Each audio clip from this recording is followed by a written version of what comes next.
دا مخکینه قبر دی شهید شوی د اوبو منځ کې دی خوا مړ نه اوبه ځي دې خوا مه او کله بیخي نږدې مو به ورته راځي دا سیلاب پرې راشي قبر اوبو منځ کې دی اوبه یې نه وړي او ډېر پخوانی دی دې ته سمڅۍ وایي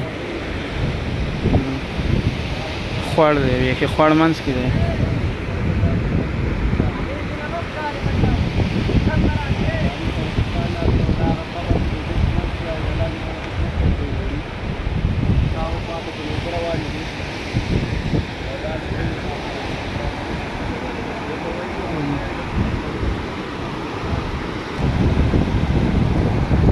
تیزې اوبه روانې دي او قبر هماغه شانتې دی پخوانی قبر دی دا